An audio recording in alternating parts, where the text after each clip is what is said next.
Alright, let's piss some people off. Listen, okay? Make no mistake, this list is gonna make you upset. But, I've been doing this now for 5-6 years, and I've learned something as I've gotten so much older and just endlessly wiser. It's that no matter what you say or what you think on the internet, people are going to be pissed off. And in the area of my channel, people make some pretty strong accusations. My 8th slot on this list of ranking the Best Picture nominees is not going to make you happy. In fact, I would argue 95% of people watching this video are going to click off as soon as they hear me read it. But I'm 19 years old, and making people on the internet angry is arguably one of my most favorite things to do. So, at the end of the day, this is just a win-win for me. In all seriousness, I ask you for a very simple favor. I ask you to hear me out. I know that my opinion on my 8th slot in ranking these Best Picture nominees is a very unpopular opinion. I ask you for a moment to remember that everybody in this world has their own opinions about any variety of different things. My opinion of this film is much different than many who have seen it. I want you to keep in mind that my opinion on this film has nothing to do with politics. It has nothing to do with the culture of the world. Again, people have made some pretty intense accusations against my character for not liking certain movies. And I know that that will continue in not liking this one, as it already has in my YouTube comment section. I'm merely asking for you to hear me out and recognize that my opinion is reflective of my experience with the film as opposed to anything having to do with the creation of the film. Now that we've gotten that horseshit out of the way, let's talk about these 8 Best Picture nominees and my ranking of them in terms of personal preference.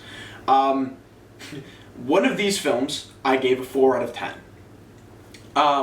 4 of them I gave an 8 out of 10. One of them more bordering on the 7 out of 10 side more than the 8 out of 10 side. And 3 of them I gave 10 out of 10s. So for the top 7 were pretty tough. I guess I should say the top 6. The top 6 were pretty tough to distribute in terms of a ranking order. The 3 movies that I gave an 8, I would say are all on a relatively even keel for me, and I kind of just split them on the basis of the experience that I had when watching them. Same goes for the 3 movies that I gave a 10 out of 10. Obviously, I think all 3 of those films are basically perfect, but I had to rank them, so I ranked them in the best way that I could possibly think to do. Now, let's get right into it, because I think we're going to have some fun here today, ladies and gentlemen. Coming in good hot at number 8. Good hot at number 8. I've been making people pissed off with this slot for a long time. I had Black Panther pretty low. I had fucking Joker pretty low. Rest assured, I got another one here to upset you. My number 8 slot is Promising Young Woman from writer and director Emerald Fennell. I want to make it very clear that there's pretty much one reason that I didn't like this movie, and I think that you have one of 2 experiences when watching this film, and it seems as though most people had the better experience than I had, but the point is, either you did not call the twist, and by twist I'm not talking about the big thing that happens towards the end, I'm talking about the thing that happens right before that. Either you did not call that twist, and chances are you really like this movie. Or you called the twist, like I did, and then really didn't like the movie very much as a result. Calling that twist like 10 minutes in really kind of tanked my experience with this film. What ended up happening was I didn't get the same creative, original experience that people got from this film. I started to see a very bonework structure in play that I've seen a lot of times before, that was ultimately building us to a very similar point that I've seen other movies go to before. And when that big, sharp right turn hit, it felt very much for me like a big Hollywood blockbuster gasp moment. Since I had seen it coming from the very start, it felt very unnecessary. It felt kind of like the easy route, and I personally felt as though they could have gone a more creative way. And it's a very defining piece of the film. And it's a very defining piece of the film that did not work for me at all. I was spending the entire 2-hour runtime hoping they were going to go a different direction. And when they didn't, I was left very disappointed. I was not left satisfied with how the film ended, and it sort of just tanked the entire experience for me. And that's it. That's my reasoning behind it. I know that that's a very unpopular opinion. I know that people do not share that same opinion, but it is mine. There are silver linings of this film. Carey Mulligan puts on an excellent performance. Bo Burnham also puts on an excellent performance, even though at times it's very clear that Emerald Fennell said, "Bo, just improv. We'll just go on your improv." And then it starts to feel a little bit like a Bo Burnham stand-up sketch with Carey Mulligan adding some lines. There is one scene in this movie that I find difficult to dispute being bad. The scene with Molly Shannon is one of the most unusual and out of place and bad scenes that I've seen in a movie in a long time, actually. To a degree where if I was the editor of this film, I would have pulled Emerald Fennell aside and gone, "You need to cut this scene. You have to cut this scene out of the movie." Part of it is because Molly Shannon is really bad, which is really strange, because she's a really talented performer. It almost feels like something was in the water when they were shooting that day on set, because I don't think that this movie is anywhere close to incompetent, right? I don't like it, but I don't think it's like poorly crafted necessarily. It's definitely competent in its craft, but that scene feels right out of like a 90s B movie. It's really weird and it's really jarring, and they just should have cut it. I hate that scene. It was really strange. That was the first point where it started to be like, oh, maybe I'm not gonna like this movie. Okay, we got that out of the way. Let's move on. Move right past it. Rip the fucking Band-Aid straight off the arm. Coming in at number 7. This is the movie that I mentioned that I gave an 8 out of 10. Upon further thought, probably would lean closer to a 7. It's Aaron Sorkin's The Trial of the Chicago 7. It's funny to me that the 2 top contenders for Best Original Screenplay are at the bottom of my list. But now that we know that Promising Young Woman is most likely going to win screenplay, it doesn't even really fucking matter anyway.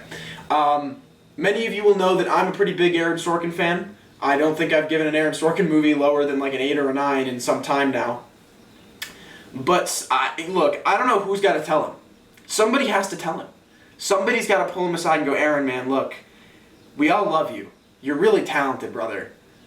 I don't think you should be directing movies." I don't want to sit here and call him a bad director, because that isn't true. He's not a bad director. He's a mediocre director, and in the area of an Aaron Sorkin screenplay, I almost argue that that's worse, if that makes any sense. Half of the joy and pleasure of watching an Aaron Sorkin movie obviously comes from the screenplay, and he really doesn't miss. Aaron Sorkin really never misses. He always, at the very least, lands in the screenplay department. But in the last 2 films where he's been directing, there has been an element of style that is totally missing. I'm not going to say that he doesn't have a style that he's going for something like Molly's Game and Trial of Chicago 7. Molly's Game was meant to be a very fast, poker-feeling-esque film, and that arguably does a really good job.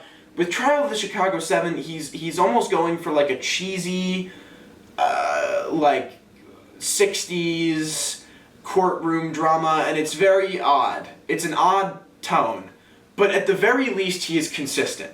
He's consistent with it, and he brings it all the way home. So I'll give him points for that. The ending didn't feel as jarring to me as it felt to other people, because it felt like the entire movie was building to a moment like that. So it didn't throw me off necessarily. The reason this movie is still a 7 out of 10 is the screenplay is still excellent. The performances are still excellent. And I still got a pretty great experience out of watching this movie. I think his direction is getting better, but it's just not good enough yet. And the other half of the joy of watching an Aaron Sorkin film is frequently seeing what the directors can do with interpreting that text. Look at how Fincher did Social Network. Look at how Miller did Moneyball. Look at how Boyle did Steve Jobs. All 3 of those movies are excellent, yet they all feel so different for the best kinds of reasons. They're very unique. They're shot very unique. The scores are very unique. The set design and the cinematography, it's all very interesting, and it's all very stylistic. That's definitely been missing with the recent Sorkin films. And I think having a company like Netflix behind Trial of the Chicago 7 almost makes it feel a little bit more stale. I think they kind of had that same effect with Ma Rainey's Black Bottom. So there's definitely that massive piece missing that could make this movie a 9 or a 10. Absolutely. And it's funny because when you don't have very good direction, usually that would bring a film down a lot. It would make it a 5 out of 10 or a 6 with leniency. The thing is with Sorkin is oftentimes, man, just listening to his dialogue is worthy of a 7. It's so fun listening to these characters and listening to these guys talk to each other with that banter. It's still so good. And his script is still so good that it gets the best of the performances out of all of his actors, and it still makes for a really enjoyable experience, and I gotta give it at least a 7 out of 10. So these next three, like I mentioned, are all 8 out of 10s for me, and it's very difficult to separate them, so I don't want you to think that like one being above the other means I liked it a lot more than that one. It was just kind of, I guess overall at this point, basing it on the film going experience that I had with them. So coming in at number 6 is Sound of Metal, which is an excellent, excellent movie. A very well-crafted film that was very small and really kind of crept up on all of us and finally hit on Prime Video so that we could all see it. It's a big performance showcase. We all knew that Riz Ahmed was a really talented actor with an agent who made some iffy choices, and this film really cemented him as one of the actors to be looking out for right now, giving him that Oscar nomination and letting widespread audiences know who hadn't seen the night of that, yeah, this guy is going to be someone driving film for a little while now. He is excellent in this movie. Paul Raci is excellent in this movie. Olivia Cooke is excellent in this movie. I really love the direction and how the movie ultimately kind of flows. It starts as being this very loud, a bashful type film, and just slowly moves into this quiet, somber, slow, heartwarming movie. It's a character study, largely, of one particular character, and you really do feel this movement of where he begins to where he ends. I don't want to spoil any of this movie. I know that the last shot of the film has kind of made its way around Twitter, which is kind of unfortunate because I don't think people should know much about this movie going in. But it's a genuinely heartwarming piece, while also being incredibly devastating at the same time. I just really love the style of it. And it's a difficult style to describe, truth be told. It's a very unique look, it's a very unique feel, but I love how the filmmaker just lets what's happening in front of you play out. There's very little, fucking with the image, right? They just want you to feel what's happening on the screen. They want to show you the performances. They want to let the screenplay play out, and it gives you that impact that it's looking for, right? That ending shot has the ability to really fall flat on its face. But when you have felt yourself go on this entire journey with this one central character, you really wind up in this ending place that works perfectly. The reason, I guess, that it's at the lowest of my 8 out of 10s is I guess it was the least memorable experience. I guess I struggle most to remember more sequences out of this film. That could be because I saw it so long ago. You also have to recall that 7 of the 8 of these films I all saw through a streaming service or through renting in my home. So my experience with these films has been much different than in past years, so it's difficult even to rank these in the way that I want to be ranking them. But I guess I just remember more out of the other 2 movies, as shitty as that is to say. I just have to rewatch it, I think, and I definitely think upon a rewatch this movie would fall itself higher onto my list, especially because it nails every single technical element, and the Best Sound Oscar is going to be very reflective of that, and maybe even the Best Editing Oscar. We'll have to find out on that one. Coming in at number 5 is Judas and the Black Messiah, which is Shaka King's biopic centering around Fred Hampton and William O'Neill. I did a whole review on this movie, so I'm not going to spend that much time talking about it. If people want to hear my thoughts more in depth on that film, they can probably go and check out that video. But just to keep things kind of brief, man, this film is a real fucking roller coaster. It's a real powerhouse of a film. I give it extra points for that trailer because when you go into this feeling fucking amped, it makes it even better because it's pretty much a thriller. right? And I saw this movie at home on HBO Max, and a lot of friends that I had went to go see this movie in a theater. And I think that the experience they had in a theater was much different than the one I had at home. In a theater, I think, and that IMAX and that Dolby, you get the big sequences, right? That's the real takeaway, is those major action type sequences, those thriller type sequences, because there's a lot of them, and they're done masterfully. And sequences like that are hard to do respectfully while also trying to tell a heartfelt, almost Shakespearean type tragedy. But it nails that balance. And I think if you see this movie in theaters, you probably get that balance even more. I was honed in a lot more on the story and how tragic and, like I just said, Shakespearean the story is. It's genuinely fascinating to watch this plot play out. A lot of that is due to the direction, a lot of that is due to the screenplay, and a lot of it is due to Stanfield and Kaluuya's performances. You really grow to care for and appreciate these two characters. It makes what ultimately ends up happening that much more heartbreaking.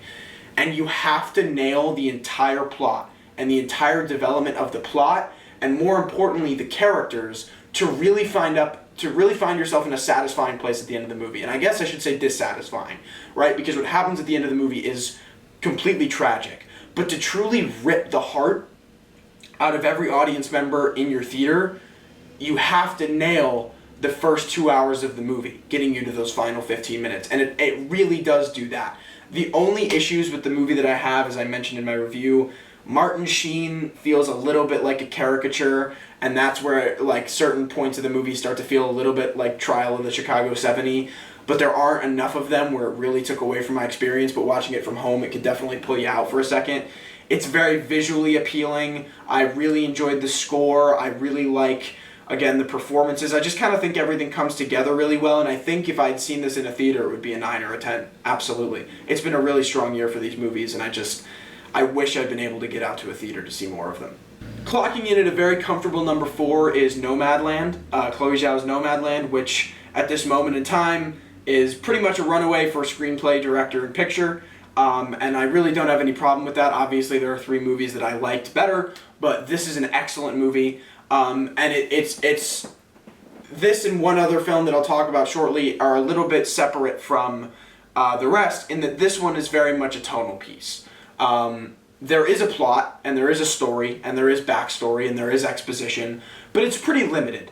You get pretty sparse sprinkles of information as to, what happened before the elements of this film played out. You understand that Frances McDormand's husband is no longer around, and her town was completely relocated, and she lost her job. That's kind of about it. And the rest of the things that you learn about her character and her journey come with the film and come with the feeling that you get out of the movie. It's difficult to master doing something like this, and it can be hard to craft a perfect film without like a really central story. When the central part of your film is an emotion, it's going to be a much different movie than most other things that you watch. But Zhao nails it. She does it really, really, really, really, really, really well. And it goes to show that she really is this up-and-coming filmmaker with a voice that we're all looking for. We need a filmmaker like this right now, especially one who's about to take over a Marvel project. I can't wait to see that fucking movie because it's going to be really, really interesting. She's a very unique filmmaker, and she knows what she's doing, and she keeps getting better and better. She works with her locations so well, and her cinematographer so well, and her actors, while only 2 of them are actual actors, extremely well. You would never guess that the people giving these monologues and these superb sequences of dialogue are not performers. It almost makes it that much more impressive. I almost wish I hadn't seen the reviews before going into this movie. It's a very trying task for a film to own up to reviews like that. The only one that I can think of in recent history that did it was Parasite, where I can remember going into a movie that had reviews like they had and owned up to every single one of them. When you've got like a 96 on Metacritic, and you know that as an audience member going in, you have such high expectations that it's difficult for your actual experience to hit those expectations. That's an element of a viewing experience that's very difficult to leave behind from your brain. This movie almost gets there. It's not quite there yet, but it's also very difficult to point out flaws in this movie. I really can't think of any point in this experience where I was going, yeah, I didn't like that very much, or that didn't work for me. It's a very slow film. It's a slow burn film, but I never felt the runtime. It moved so well. the pacing is so good for a movie that is as slow as this one is, and is meant to be a slow burn. And I think that slow burn is what gives that payoff, that raw emotion that you as a viewer ultimately end up experiencing. It comes from McDormand's performance, it comes from the very subtle screenplay, and it comes from the very nuanced direction. Everything really falls into place with this film. I don't know what's missing. Maybe it's a little bit more plot, but I don't think it is. I don't know what's missing. I don't want to make it sound like there's parts of this movie I didn't like. It's a really hard 8 out of 10. A really strong 8 out of 10, teetering on a 9. And it's going to be very worthy of picking up that director and screenplay Oscar, and I don't think you're going to see many people upset when it wins picture. So similarly to the last 3 movies that I just talked about, these next 3 I all gave 10 out of 10s on Letterboxd. And I feel very similarly about all 3 of them, despite the fact that they're very different. And I'm going to try and talk as detailed as I can about the 3 of them. Again, you really could shift these rankings around and I would still be a happy camper, but for the time being, this is where I'm putting these 3 films. So number 3, I'm going with Mank. And I'm very surprised as of recently that people have disliked this movie, I guess. It's been interesting in the comment section seeing people against this film. I don't know what happened. It's kind of got everything that film bros need. It's got Gary Oldman, it's in black and white, and it's got a Trent Reznor and Atticus Ross score, and it's David Fincher. So I don't know why people all of a sudden started disliking this movie, but man, I fucking loved it. I guess one of the more interesting pieces of criticism I've read are that if you don't like Citizen Kane, you're probably not going to like this movie. I really like Citizen Kane, so I really like this movie, but I also like this film because I think it's so interesting stylistically, and I almost argue that it's the most complete directorial piece of the year.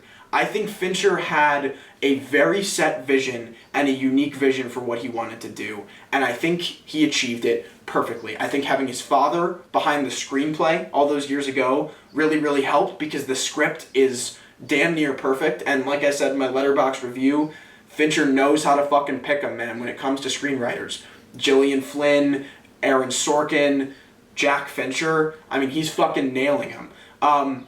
When I say that this is the most complete piece directorially this year, it's almost unfair to say that, because you look at the list of director nominees, and the 2 most seasoned, I guess, out of the nominees for Best Director this year would be Vinterberg, and that's more of an international thing. There are people here who are very appreciative of Vinterberg, but he's definitely a more internationally acclaimed director. And David Fincher. He is a world-renowned name in the area of filmmaking, and when he's got a Netflix project, they're just gonna fucking throw money at him, right? They're gonna go do this and take every creative liberty you want.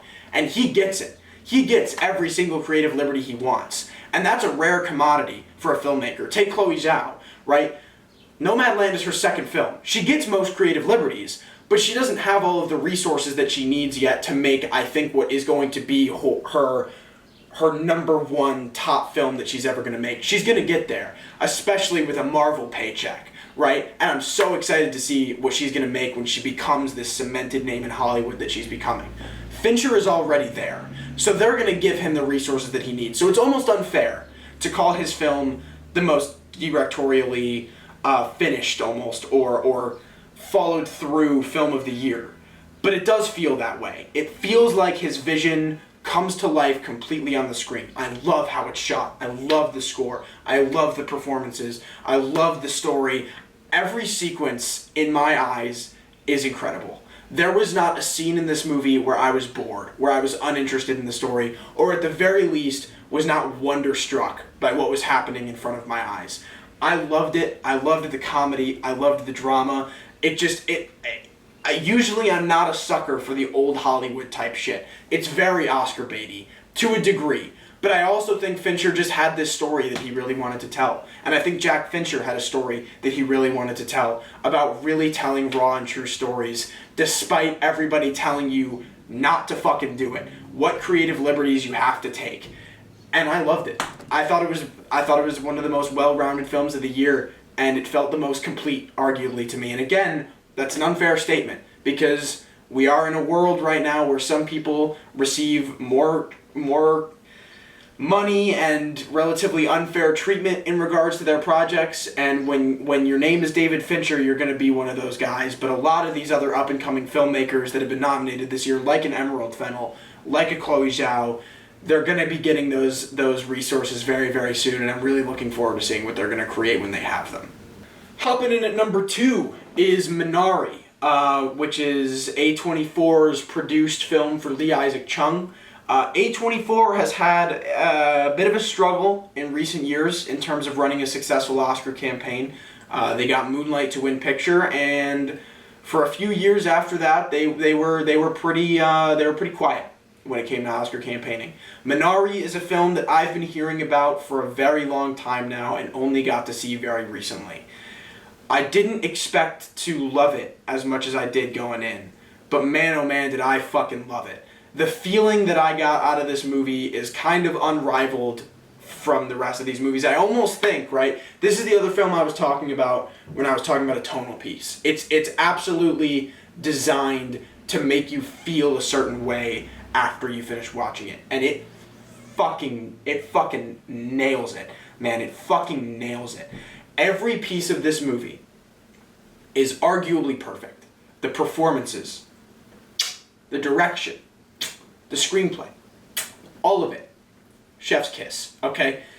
And I think it kind of does Nomadland like a little bit better than Nomadland. I think it finds that tone that it's looking for and that tonal arc, but it also has just enough going on in terms of story development that it becomes perfect, that it works perfectly, and that where you ultimately wind up feels like exactly where you should have gotten to. There are points of this movie that you feel uneasy. There are points of this movie that are heartwarming. There are exceptional points of this movie that are heartbreaking. This thing will stab you in the heart 15 times, and you won't even realize the knife is there until you look down. It's insane.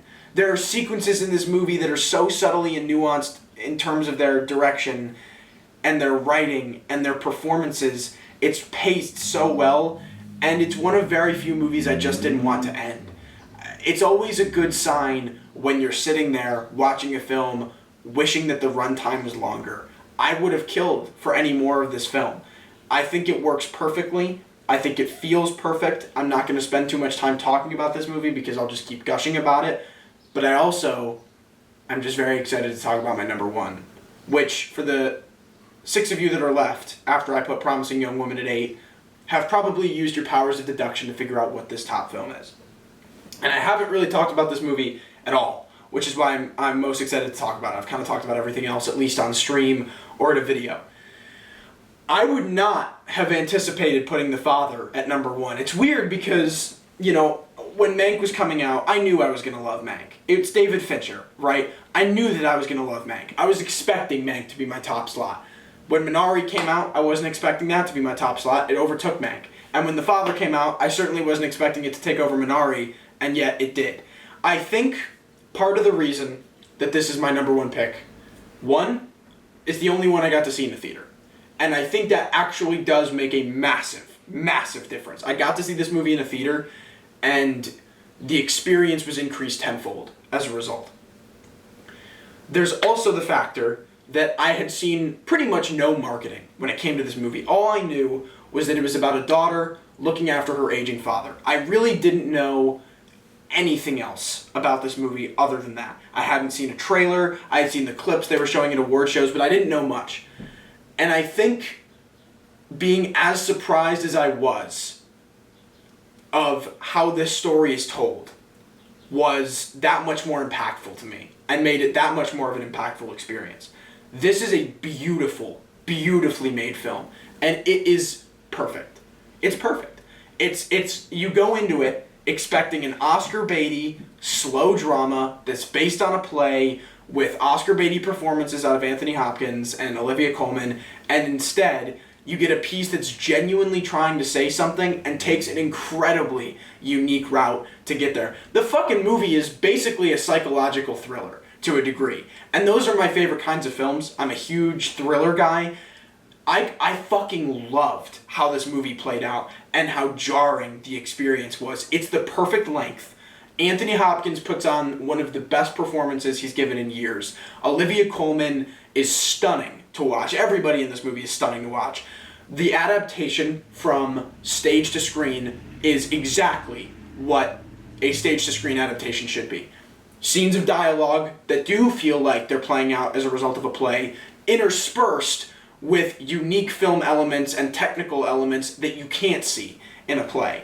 Editing, cinematography, sound work.